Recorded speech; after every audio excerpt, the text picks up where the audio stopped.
Here's our book. Inside the cover, I have a piece of paper here that lists out all of the blocks that we're doing in this quilt top. And the ones that we've already done, I've checked off. So let's just take a peek at the 4 that are left and we'll pick one to do. So this is the block that we're going to make this time around. It's called Ribbon Star and it looks pretty easy to put together.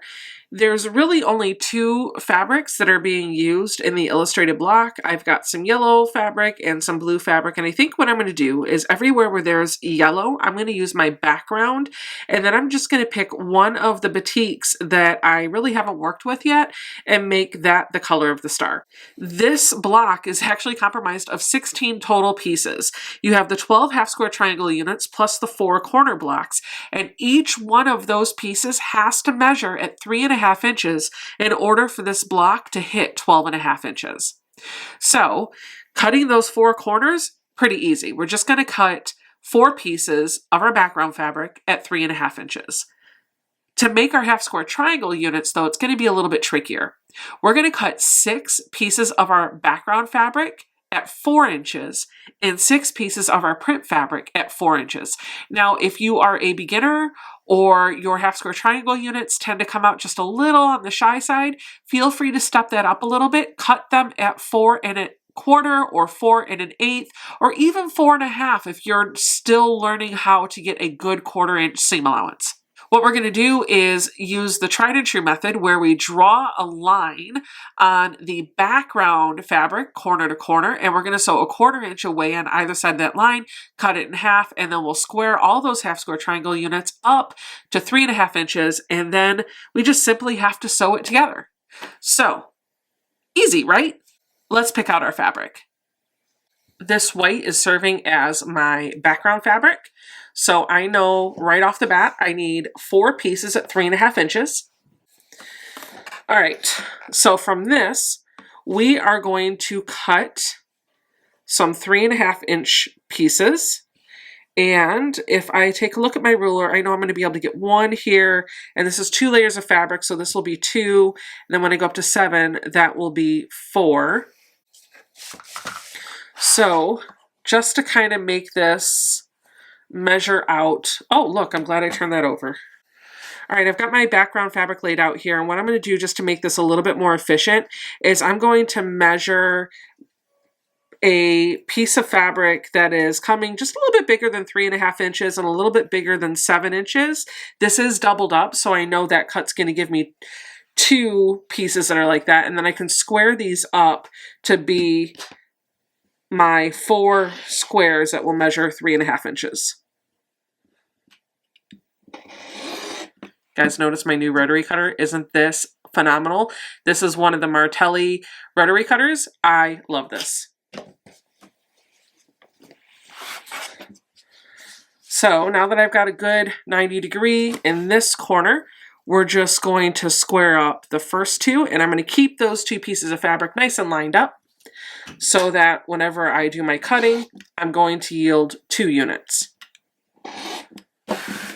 There's 2, and this will be my second 2.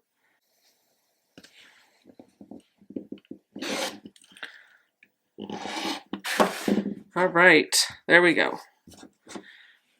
And that's very little waste, so I'm good with that. Here are my 4 corners. Now I need to cut 6 of these background pieces at 4 inches, and I'm going to keep my fabric kind of doubled up a little bit. We'll look to make sure I don't have any of that brown spot that I had talked about before. I don't see it. Sometimes it can kind of get like down around the selvage too. You can see it there. So I'm going to get 6 4-inch units. So if I just take a minute to look at my ruler, I know that this way I need to cut at 4 inches and 8. So this would give me 4. And I should be able to get 2 out of that. That'll work, okay. So I just need 6.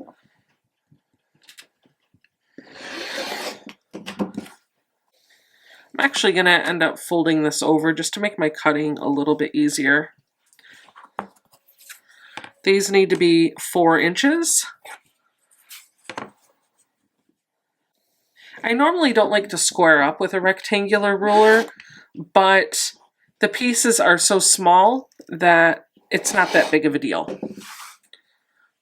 There's my perfect 90 degrees, so I'll turn that around.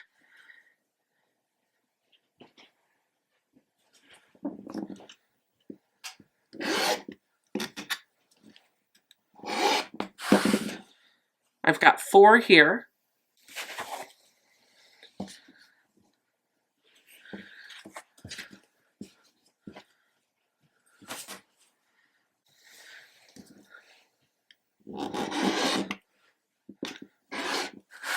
And I should be able to get 5 and 6 out of this.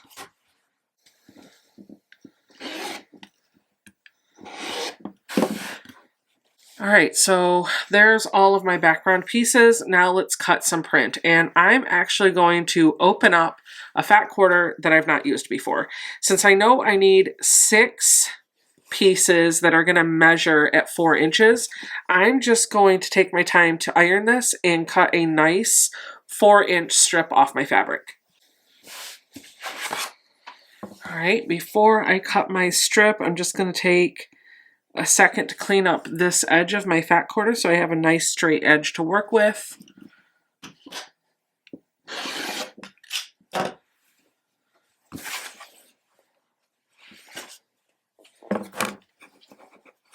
going to flip that around, measure this at 4 inches.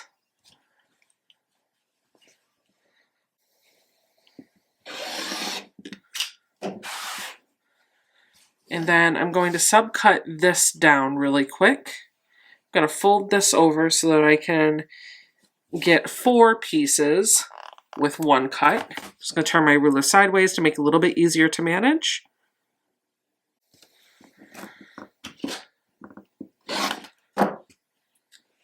That could be reused.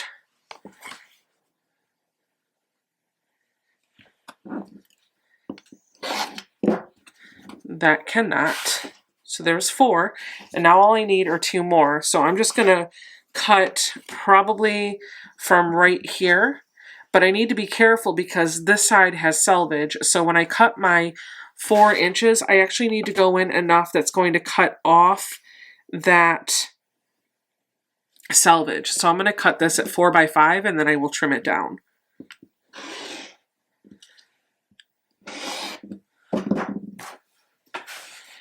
Okay, we'll flip it around and cut. This is trash. So now I've got all of the pieces that I need to make this block.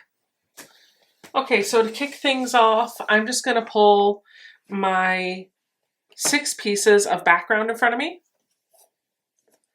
and I'm just going to draw a line corner to corner on each one of these. Now that I have all my backgrounds with the lines drawn, I'm just going to take each one of those backgrounds and pair them up with a print, and I'm going to sew a 1/4 inch on either side of that line that I drew, but just for extra measure, I'm actually going to sew a scant 1/4 inch. So I'm not going to do a true or a generous 1/4 inch. I'm going to do just a couple hairs inside of what I think would be my 1/4 inch. I'd rather have a slightly smaller seam and a block that's a little bit bigger that I can trim down than to have a block that's going to be too small and have to rip the seams or recut fabric and start all over. So I'm going to go up one side, sew right off, and then I'm going to flip my fabric around and go down the other side, and then that piece will be done and I can move on to my next set.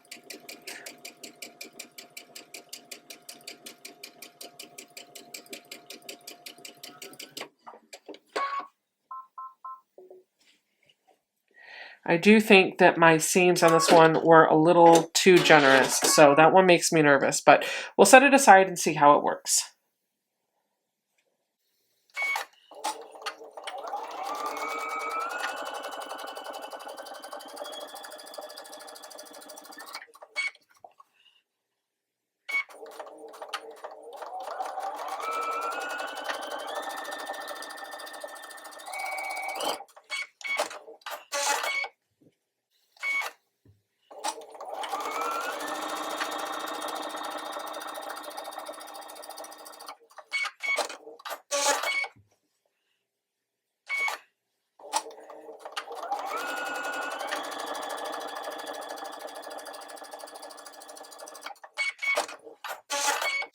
3 done, 3 more to go.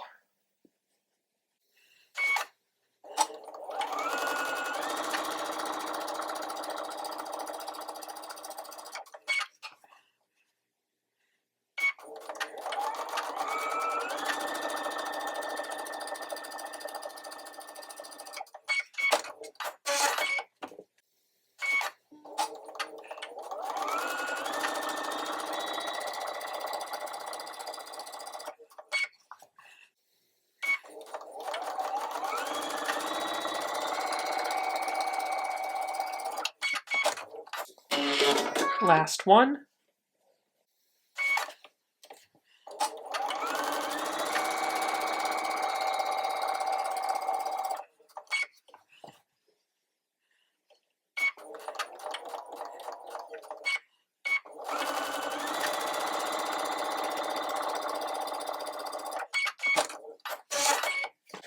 Okay, now it's time to cut and trim.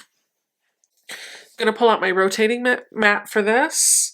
And the first thing that I'm going to do is cut each of these right on that diagonal line.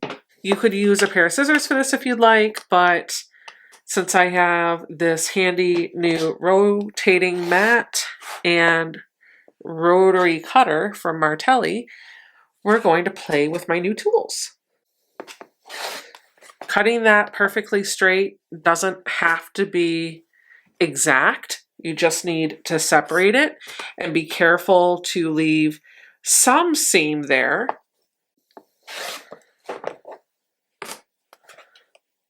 And make sure that you don't cut through those threads that you just sewed.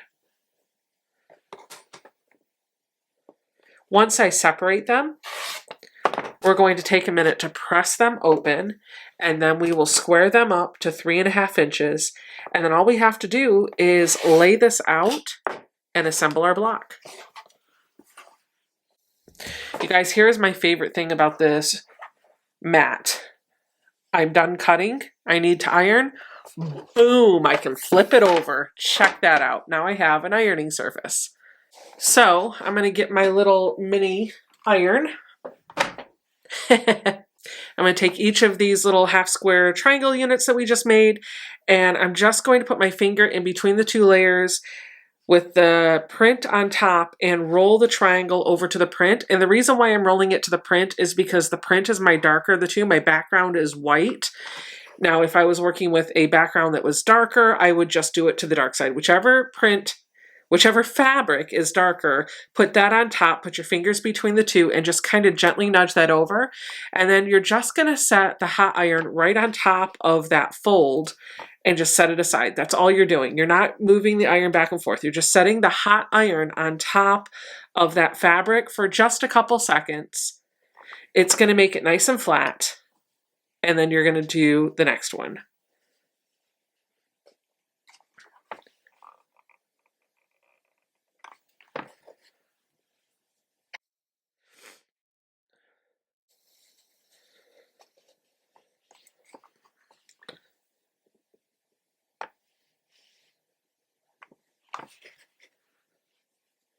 Again, you should have 12 of these units when we're all done.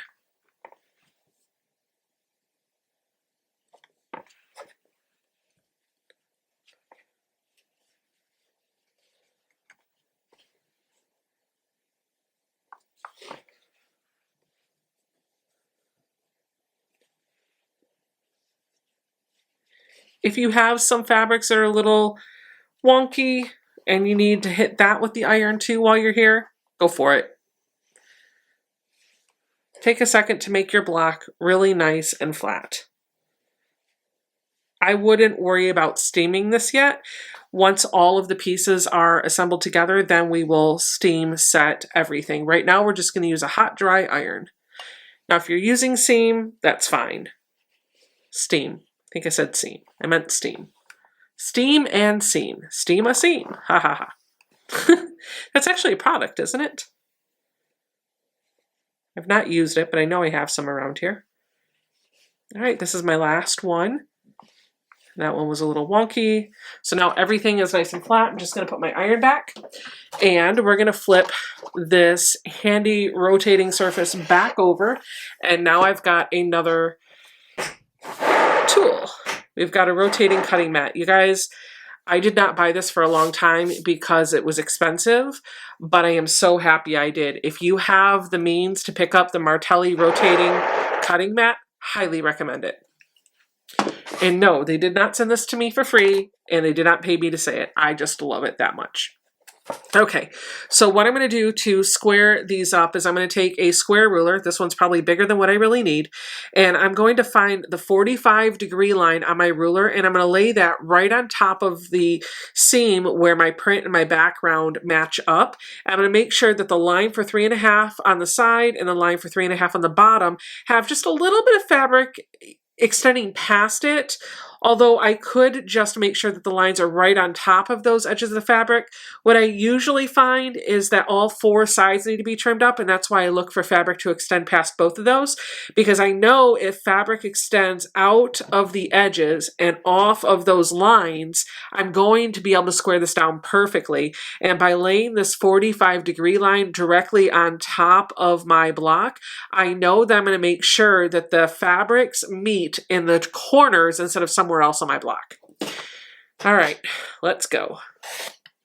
Ooh, look at that, look at that.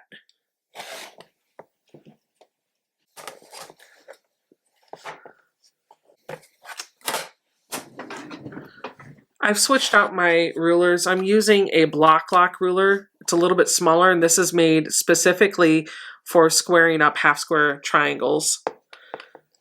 It's got a little ledge in it that lets me nest it right against my seam so that the fabric doesn't shift on me while I'm moving things around. And then what I can do is once I've done that side, I can just slide the ruler along the seam to the other edge and then trim up the other side. I really do like this ruler for trimming half square triangles, especially if I have a rotating mat. And then we're just going to push the scrap off and do the next block. So if you do have one of these rulers or you pick it up, my trick is wherever my fabric that has the seam bulk on it, that's where I want to set the side of the ruler that doesn't have the block lock logo. The block lock logo is going to go on the side of the fabric that does not have the seam pressed to it. And then I'm just going to follow the same rules I would have done with the bigger ruler.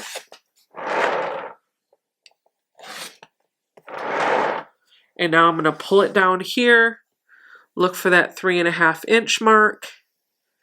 Should have a nice perfect 90-degree angle. I do. I'm going to trim up these 2 sides.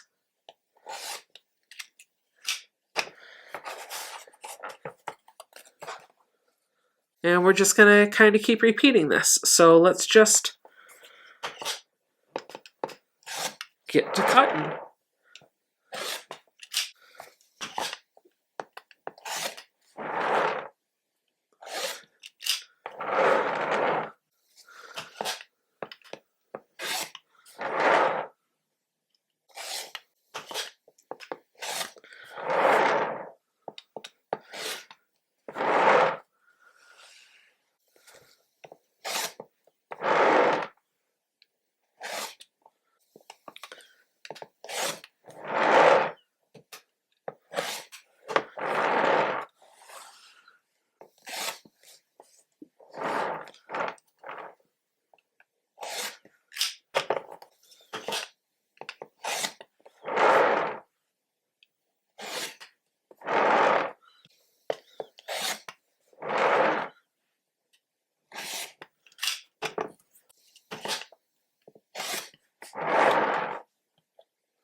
Okay, so now all we have to do is lay this out. This block is going to come out in the way we arrange our pieces. So I'm just going to get my little book here so I can keep an eye on the diagram. And basically what we're going to do is start by setting our 4 corners in the 4 corners. And then we're just going to arrange it so that we're making a V with our background fabric in between each of those two corners. So we should have the background color pointing to the center on all four sides.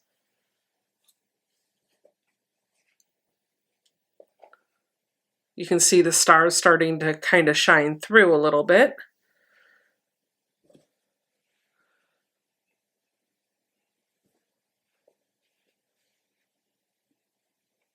And then for the middle, we want to make a diamond of our background color. So we're going to take our print and it's going to point up to each one of the corners for our background. So this is kind of what we got. And the reality here is you could, if you wanted to make this a little bit easier on yourself, you could make this block 4 times. What you do is lay out one of your half square triangles with the print facing up and to the left, and then match up another of the half square triangles so that the colors are lined up and you have the print pointing towards you. And then take another half square triangle unit so that it's got an arrow or a point pointing that way. What this kind of looks like to me is kind of an envelope, right? An envelope without the lid. And then you take that corner and slide it in, and you can sew this together 4 times, and this will make your block overall. Because if I turn it this way, now it's the right, upper right corner. When I turn it this way, it's the lower right. And when I turn it this way, it's the lower left. And when I turn it this way, it's the upper left. So that's probably the easier way to do this. I think that's how I'm going to sew it together. I'm just going to lay all my pieces so that they're in the same orientation. We're going to have 4 stacks of 4. All my backgrounds will go up here. Just have to make sure that I've got 4 in each pile. Okay, so I'm going to sew all of these together this way, and then I'm going to sew them all together this way. Let's make 4 of these blocks. Okay, so here's all my units in the order I want to sew them. So I'm going to chain piece. So I'm going to sew these 2 together, and then I'm going to sew these 2 together. I'm going to do this pair, this pair, this pair, this pair, this pair, this pair. And that's just going to kind of keep things nice and tidy for me. Not going to break my thread in between. The struggle is when I pick up my pieces and I'm ready to sew over here, I just want to make sure that my orientation is still accurate. When I'm lining up my raw edges, I can sometimes get a little turned around. So I want to pay particularly close attention to the side that I'm going to sew on. And we're going to do all this with a 1/4 inch, though if you want to do it with a scant 1/4 inch, please be my guest.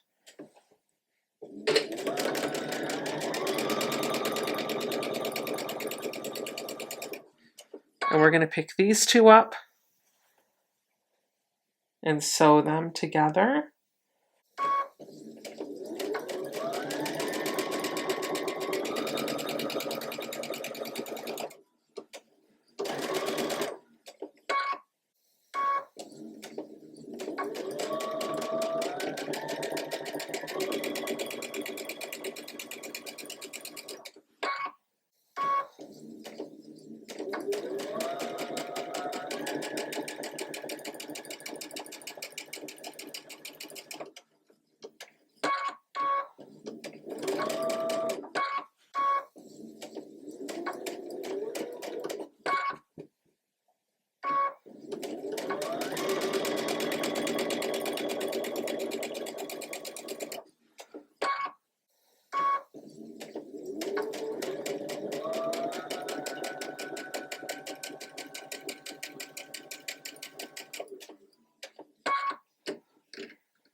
Now what I have is a long string of all the pieces together, and I'm going to cut every other strand.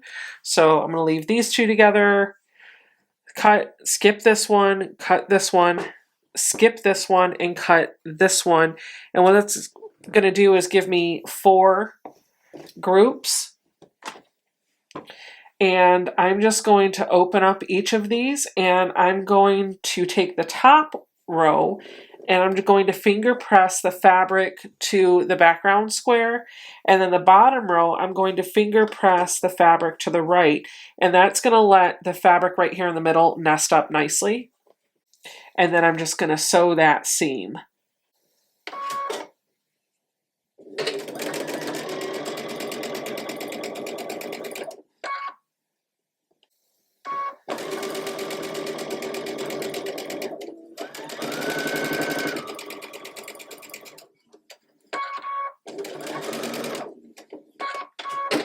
I'm going to do that 3 more times.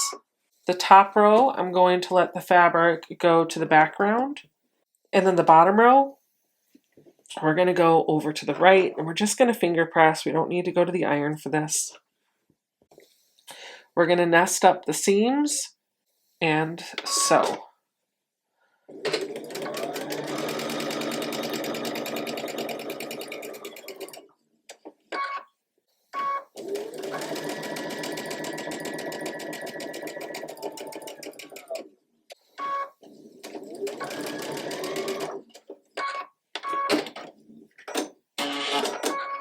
Same thing, take the top fabric, press it to the left, and then the bottom one, press it to the right, lay these on top of each other.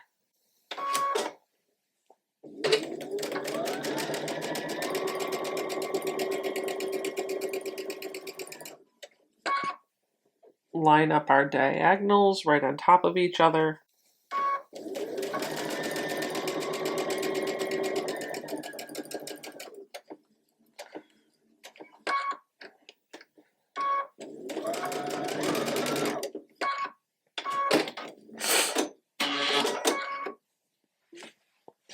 Last one, finger press to the background square, finger press to the right, match the seams, and sew.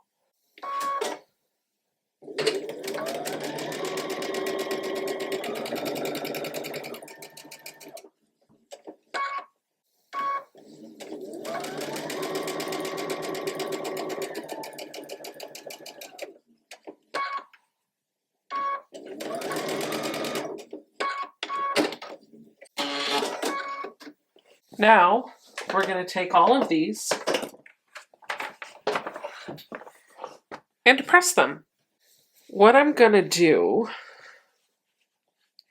just because I've got a lot of bulk going on back here, I'm actually going to take a little bit of time and press these seams open. Now, when I do that and I get to the middle, I'm going to have that little thread that I didn't snip. I'm just going to need to cut that. Be careful to only cut the thread and nothing else. And then I'm just going to apply heat to the back of this block on all of the seams, just to get it to lay nice and flat.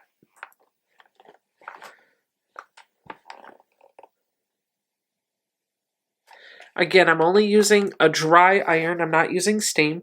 Once I've pressed from the back side, I'm going to flip it over and I'm going to apply a hot iron to the front side. And this is what our block unit should look like. We're going to do that to all 4. Now the final step is just to sew these together into a 4 patch. So we want this solid background color to be in all 4 corners. So we're going to arrange our 4 pieces so that we're forming a diamond of the background in the middle, and we've got the 4 corners of solids out there, and we're just going to sew this together like a 4 patch. So these first 2 we're going to sew together. Now we got to be careful because we've got some points here that we don't want to lose. And so what I'm going to do is just take a couple minutes to pin. Let me see if I can bring you in nice and close. Now we're ready to join are 4-patched together, but you'll notice I've got a point here and a point here, and I want these points to kiss. I don't want to chop it off, and I don't want it to float. If I do this perfectly right, this point should be kissing this point. So what I'm going to do is take a pin and actually pin these together. So from the first piece over here, I'm going to put a pin through so that the point comes through directly in the seam where those two pieces of fabric meet, but just at the very tip top of the point. And then, making sure that my fabrics are still oriented the same way, I'm going to lay this on top of the other one, and I'm going to take this pin and I'm going to stab it through this seam directly above where those two green points are.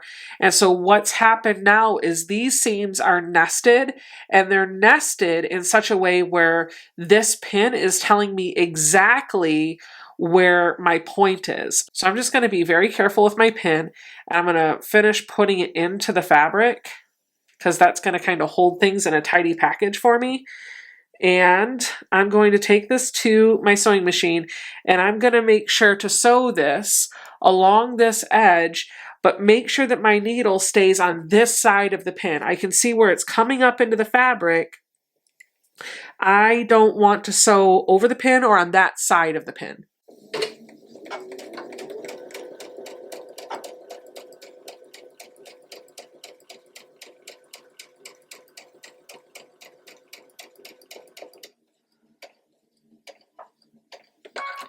As I get close to that intersection, I can take my pin out, and I'm just going to keep an eyeball to make sure that that needle hits where the pin was or just to the right of it.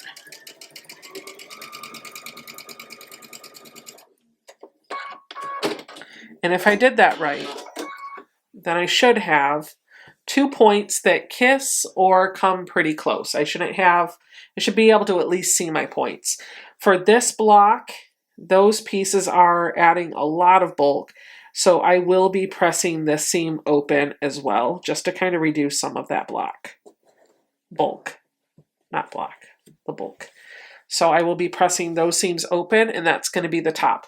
Now we're going to do the same thing with the bottom.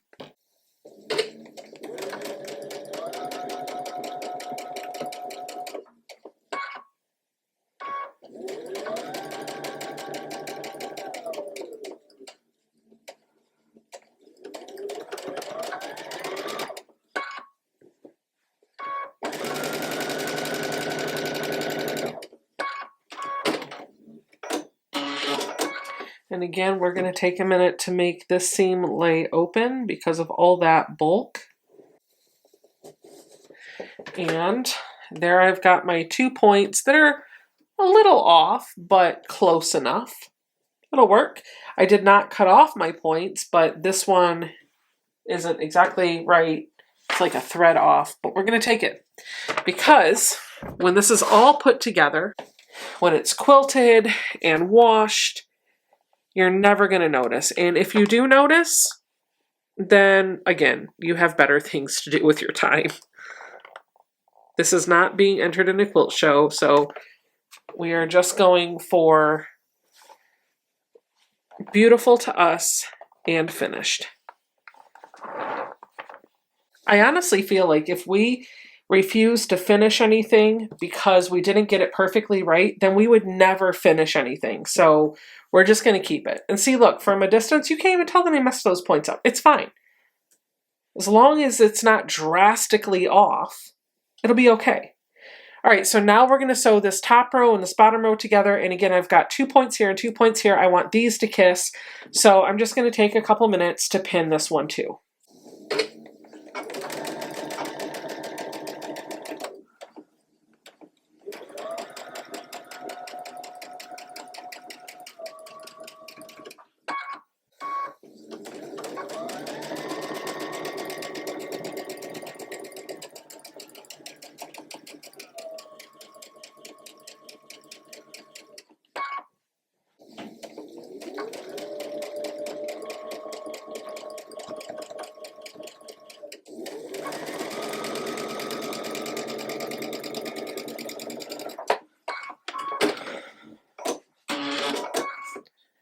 And for that last seam, we're going to press that one open too, just because where all of those half square triangle units were meeting is going to cause a lot of bulk when I quilt this.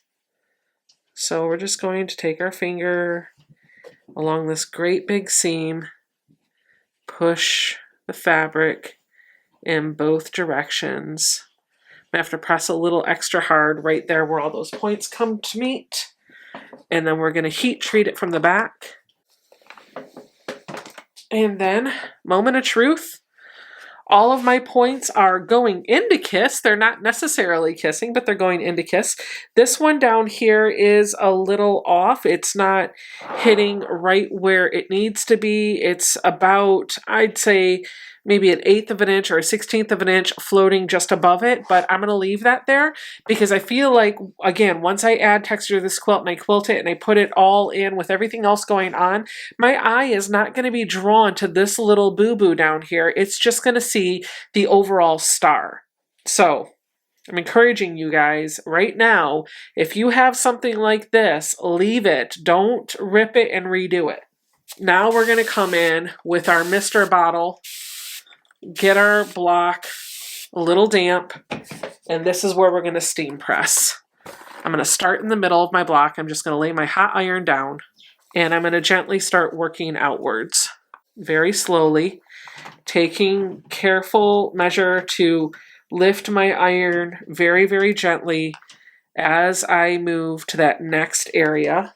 And what that steam is going to do is really just kind of finalize all of those seams that we ironed, but it's also going to make everything lay really, really nice and flat.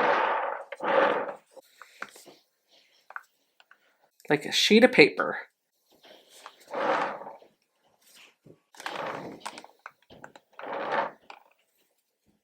So this is our finished block. Pretty easy, and I'm super excited about it, and it's fitting in pretty nicely with the other 8 blocks that are in the Sew Becca Sampler.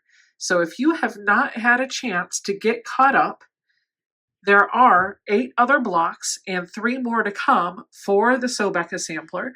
I would encourage you to go check out those videos and sew up the rest of the blocks for this quilt.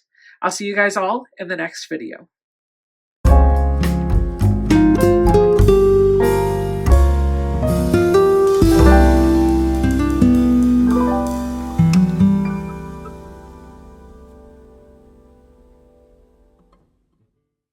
I've lost one. Where has it gone? There it is.